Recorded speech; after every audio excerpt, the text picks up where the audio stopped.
I really do think that gray makes me fat. Wearing this every day in school really just must have made me look like the saddest fat blob walking down the halls like, I hate you all.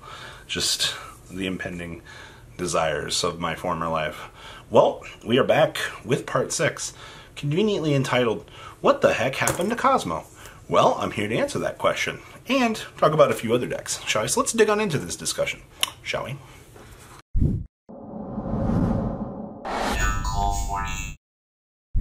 Buckle up, buckaroo. We got an entire segment to talk about, so we're going to start off with Cosmo. What exactly happened to this deck? Cosmo, I'm pretty sure Asian Persuasion had some luck with this deck at the beginning of the format, but where did it all go? Where did they go? So when this format kind of started, we saw that, oh, that was some viruses that came back. EEV was good for a solid 2 weeks, and then it was all over when Salad attacked. When you're in a format like what we kind of started off with, where everyone was kind of blind, there's a lot of interesting things happening with the Cosmo Empire, and hey, being able to tribute a dark ship for any sort of virus that you wanted to play was particularly good, and then we kind of get ourselves into the situation where we are now, that those viruses, that format shifted. Like, being able to EEV a Sky Striker player into submission was great. But when you have a deck like Salad that comes into the format that just doesn't really give a shit about ships, I mean, a 3K beater looking at you is like, yeah, what you gonna do about it? Cosmo's just naturally got power crept. Now, I do think on a regional level, playing a virus build, much like Johnny was playing when he did well at his regional, I think you could probably still get into top 32 relatively easy with the deck. I don't have any personal complaints about that. I think as long as you virus correctly, and I mean, if you can consistently go first, EV, a Silent Man, great player in the end phase when they set up things, okay, sure, you'll get there. But still the same problem is the rest of the Cosmo deck isn't so spicy, Batman. Like, I think you have more dead cards than good cards in the main deck, and that's pretty discouraging to be a Cosmo player in this current format. I mean, once again, regional level you can do good, but YCS level, not so good, Batman. Now, next up on this list, it was Spiral. I covered a couple of Spiral deck lists. We had Danger Spiral and Regular Spiral, and it was looking really great at the beginning of the format. I mean, for Spiral, like, they were doing pretty good, and then I don't know what happened. Now, there was already a really low representation of Spiral players as it was, because I think a lot of people have kind of given up on the deck. Like, oh, you had to learn the combo without Firewall, you had to learn the combo with Firewall, you had to deal with Quick Fix. Like, kind of think people are just comboed out at this point in time over the deck. Like, this deck has so many hits on it, it's ridiculous. But we had the two variants at the beginning that did really well, and you got the chance to see that they both fundamentally worked. So, yes, Spiral, absolutely on a regional level, I almost feel can do good. But I have to say this. I do think that Spiral is a much more combo variant deck.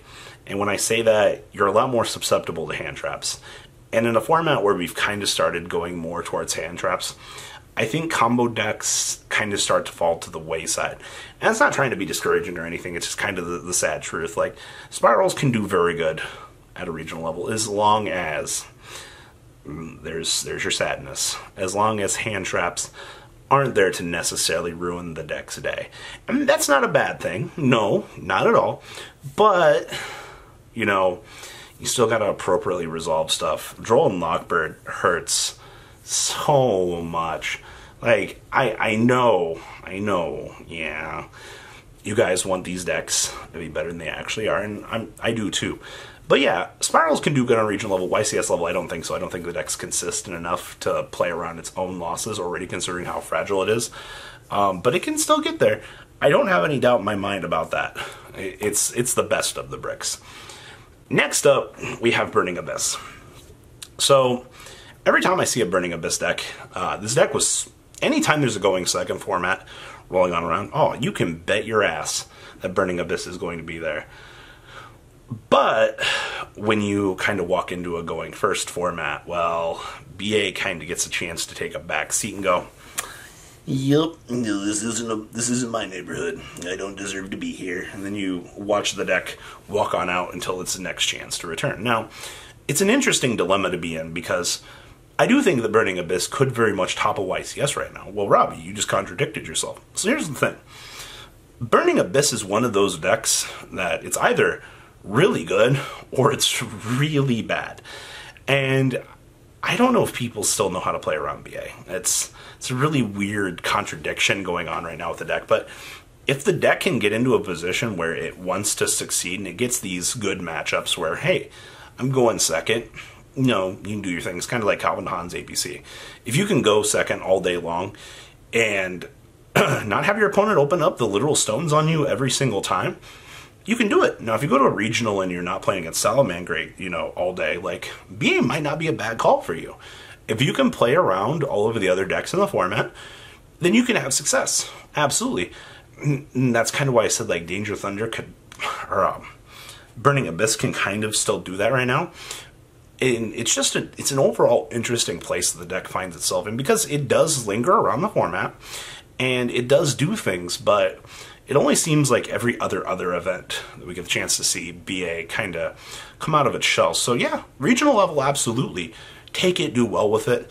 It's my wild card for YCS level at the moment, just to kind of see what the deck can do in its best matchups. So now next up, we have Pendulum Magicians, aka Kali King Yugioh Turbo, because that's all this deck is, or Azathoth Turbo, depending on which variant you're playing. So, I don't know, this format started off really well, and we saw one Pendulum player do relatively well at Chicago, which kind of set the tone for a lot of players. A lot of players like, oh my god, you can play Kali King Yugioh in this deck.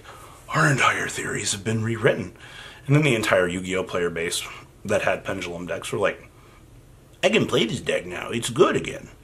Like all the budget players that had correctly picked up their decks at the right time were like, oh shit, like, I can play this now. And then we kind of were like, oh no, like Kali King Yugioh every single time. But the deck inherently lost to Ed's going second deck, which I mean, sure, like I get it. Like, just kind of depends. But Kali King Yugioh literally resolved. It was game, but you're going first deck, right? And that's kind of what happened to Pendulums. It's a really, once again, it's a weird place we found ourselves in, because this deck was really good pre-Salamangreat, and then Salamangreat kind of came out, and the deck just kind of disappeared. We're like, where did Pendulums go? Like, they were doing so great last weekend, and then they kind of took a back seat. Now, I don't know if this is consistency issues that we're having problems with here, or there's something else going on. I do think that the deck is good enough to both top a YCS and top a regional right now. I mean, hella top a regional, actually. Top 8, like, the place you want to find yourself in. The clan de la clan. The best of the best up there.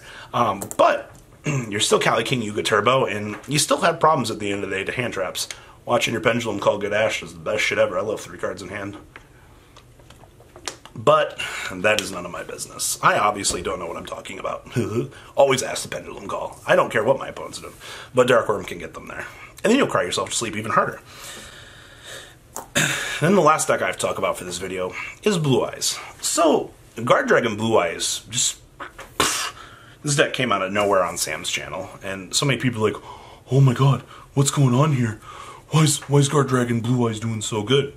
Because it includes the Guard Dragon engine. Like, literally, like, why would you not be playing the Guard Dragon engine in this deck? Like, it's some of the best stuff. Obviously, Doesn't Matter Dragon is so good.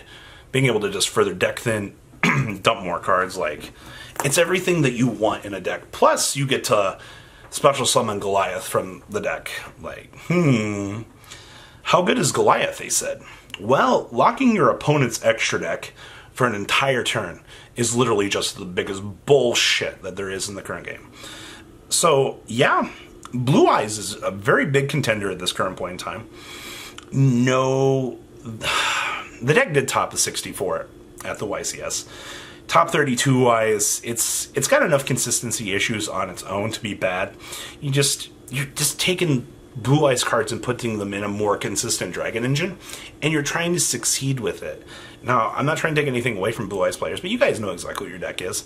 Your deck was, I want to go second, drop a big bunch of stuff. Then you've got the new people like, or the older people are like, I want to play Bingo Machine because the card is good. No, Bingo Machine is terrible. I'm sorry to say that. The mentality that you have to play a card and you're not willing to take it out and evolve that's how people get left behind and they quit the game, because they can't evolve with the concept. So there is that. But yes, Guard Dragon Blue Eyes is a very good deck right now. It's going to take a lot of skill to pile the deck, but that's saying something else entirely. So guys, what do you think about these decks? Please, leave a comment down below. Tell me what you guys think about these decks. I'd like to hear your guys' opinion on them. And we do have a part 7 coming, so don't worry. Peace, guys. The ride never, well, truly ends. Thank you, patrons. Without you guys, I don't know what I'd be wearing in these videos. I might be a Truffle Shuffle incident all over again. Guys, please also check out Vanquil40 for some awesome Vanguard content. Some other interesting stuff you might find up here on the left or in the description as well. Thanks for watching.